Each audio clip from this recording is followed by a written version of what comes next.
The E36 M3 has been a vehicle that's always been on my bucket list to get, and when this one popped up for a solid deal, I had to get it. It's a 170,000 mile car, so it has quite a bit of work to be done on it, but that's sort of one of the selling points for me. These cars have been going up in value to a point that I don't think is very worth it. You know, people want $15,000 to $20,000 for a 160,000 mile car. That's just a little absurd to me. You know, I have an E46 M3 and I purchased it for roughly that price. And I'd argue that that is the better car. I'm super excited to have this one because of a couple aspects. It's Dakar Yellow 2 paint code, so there's only roughly 1,600 to 1,700 ever produced in this color. I've never seen it in person besides this one, so I'm happy about that. That production number could be wrong, it's just a number that I found on the internet. This car is also from Arizona and California, and living in the Rust Belt, we don't get cars this clean. So I'm super happy to have such a clean chassis to work from and build up. Overall, we're gonna be doing an OEM Plus feel to this. I'm gonna do a whole refresh on the engine. Maybe not a whole refresh. I'm gonna be pulling the engine to reseal it all. I'm gonna be doing some interior work on it. The Vader seats are pretty shot, but I definitely wanna keep those and I wanna keep it all pretty much original. So let's get started.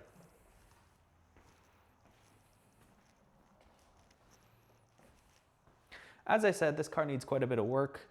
Today we're going to be removing the front clip and preparing for the engine removal. I'm going to pull it and pretty much just do a gasket refresh on it. We're not going to get into the internals. I do have future plans for this engine bay that might not include this engine. So I'd like to pull it and just do a refresh on it just so we can get it running and driving. And then once all this is done, we'll get to the interior and later.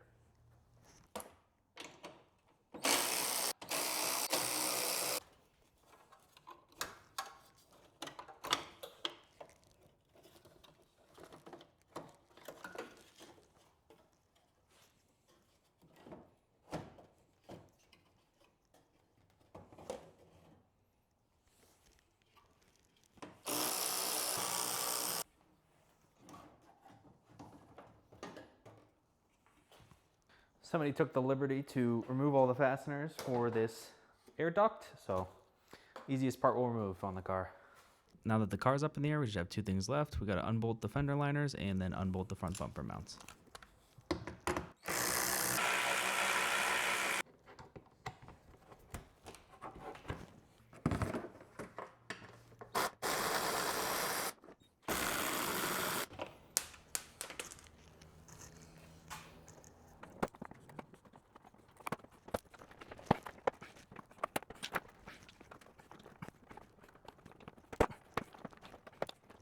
Now that I've pulled all the fender liner bolts and let all the plastic clips disintegrate, it's time to remove the fog light plug and then unbolt the bumper. There's also an ambient air temperature sensor down here that I'll unplug while I'm at it.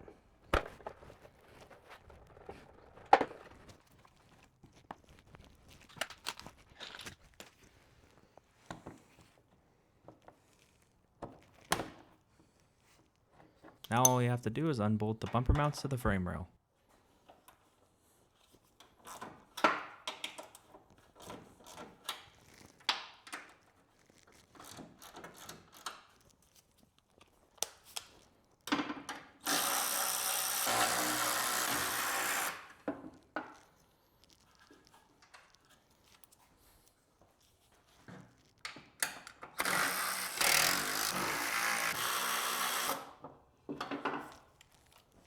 And now it should come right off.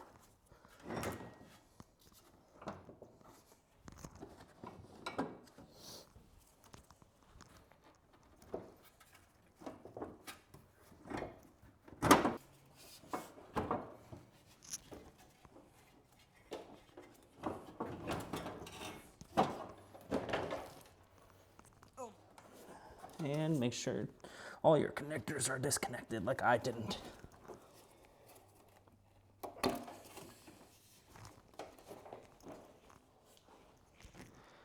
There we are, bumper off. Now we're gonna start getting this front grill off real quick, and then we can work on the fan and the radiator.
Perfect.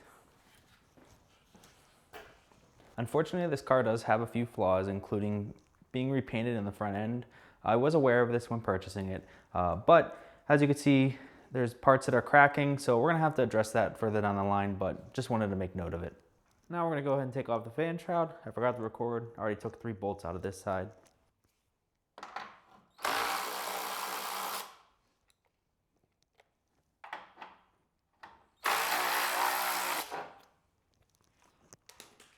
Something just broke.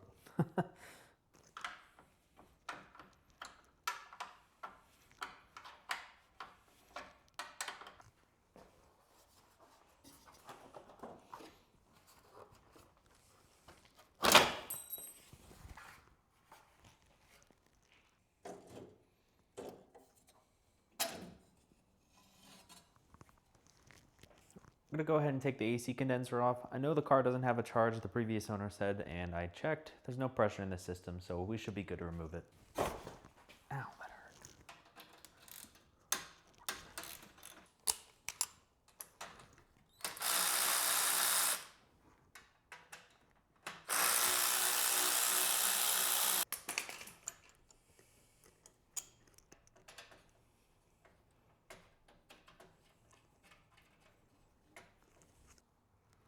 Fortunately, on the other side, the screw actually busted through the mount for the AC condenser, so we don't have to worry about that. So we just need to remove this one, and it should be good to come out.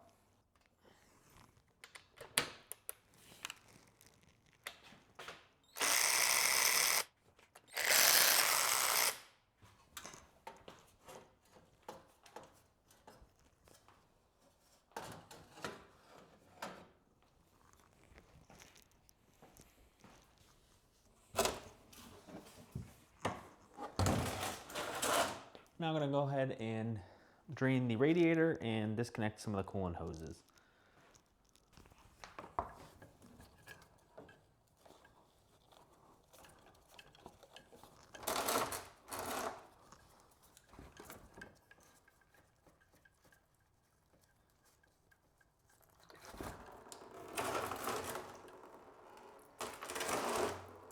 So if you see anything other than blue coolant coming out of your BMW, it's not a great sign, but I do know that it was the previous owner that put this coolant in, and it was only for a couple miles right when I bought the car, so not too worried about it, but it's unfortunate. Now we just got to crack the coolant bottle and it should all flow out.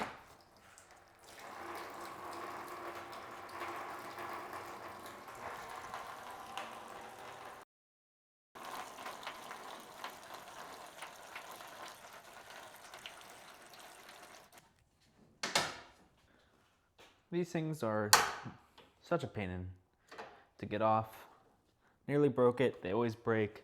They make metal ones. I might look down that route. Not sure yet.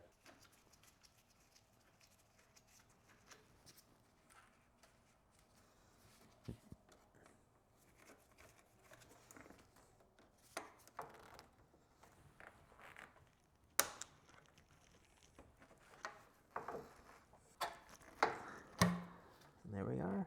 Got that one off.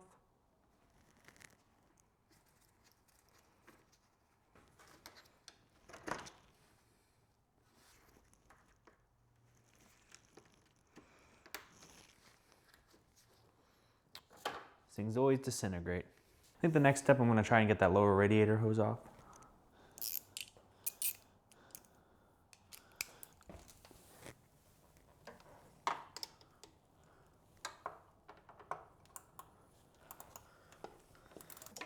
Okay, got that loose.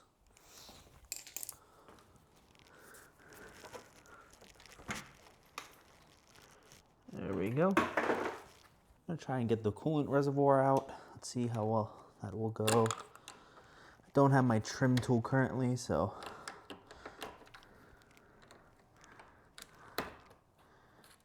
that went smooth.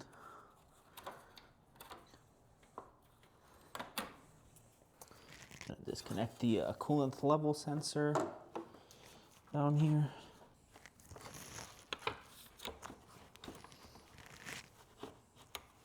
Okay.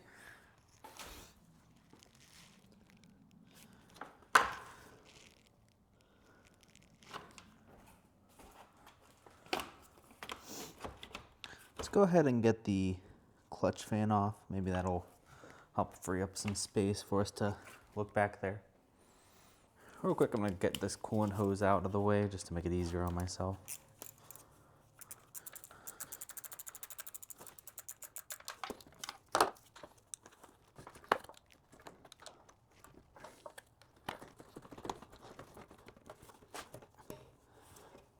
There we are.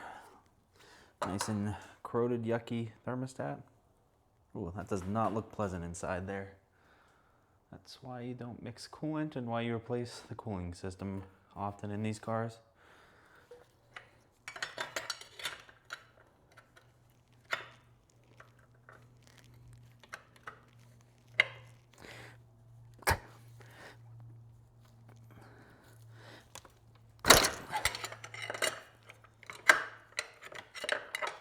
All right, got that broken free.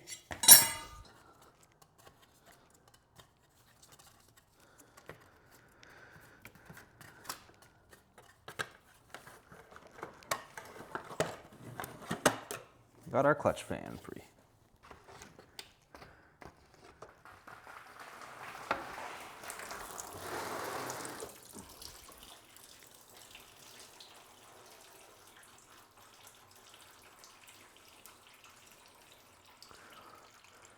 Little oopsie whoopsie there. Okay. Got one of these handy hose clamp tools. Gonna take off the coolant bottle, hopefully, here in a second. Let's see if we can get it.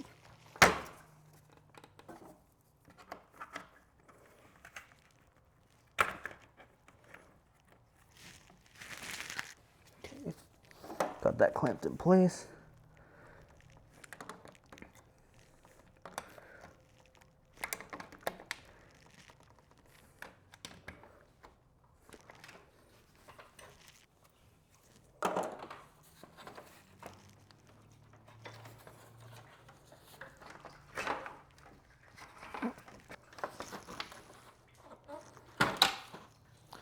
There we are.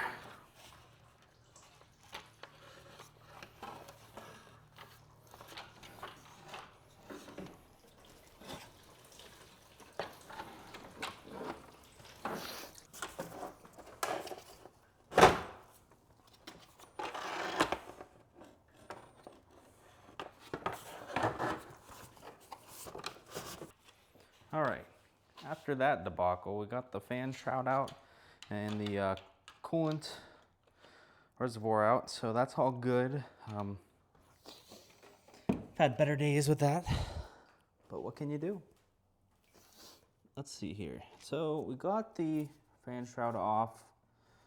I think we're gonna pour coolant all over the ground.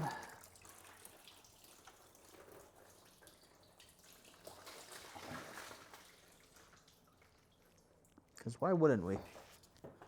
Ugh. All right. Now that everything's soaked in coolant, it looks like we can get the radiator out, and that will be pretty much done for the front end of the car, which is nice.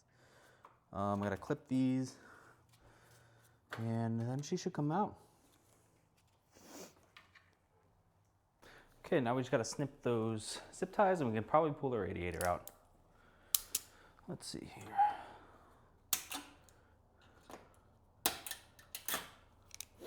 Something tells me that's not OEM, but I'm sure there's plenty more to be had like that on this car. Let's get these zip ties out of here.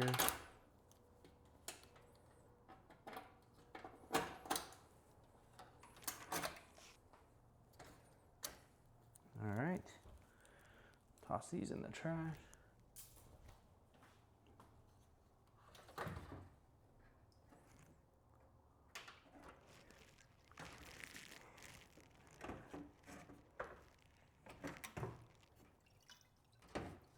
Make sure to forget the temperature sensor in the side. Oh gosh. There we go. All right. And we're out.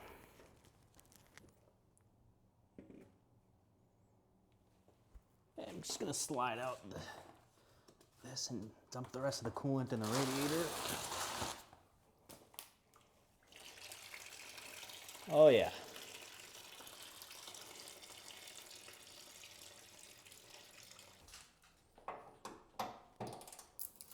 Ooh, that's not a good sign, seeing the paint flake off like that. Oh man, well, what can you do?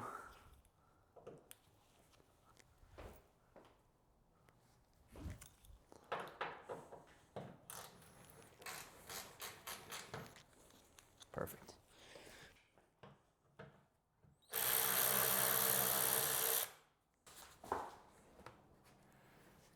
Before I forget, I'm going to take any of the wires that are on this off. Luckily, these clips are easy. Spoke too soon. There we go. Come on. Okay.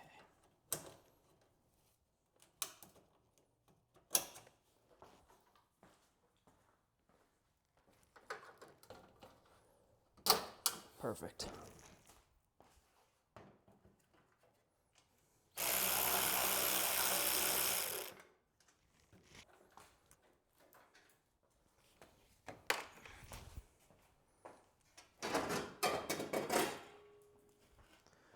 There it is, front end of the there it is, front of the E36 is now off. So we have plenty of access to the engine bay, so we're going to start taking off the harness, and then we need to get under the car as well and disconnect the drive shaft and the transmission. And with that, we conclude episode 1 of Project Dakar. Thanks for watching, and we'll see you on the next one.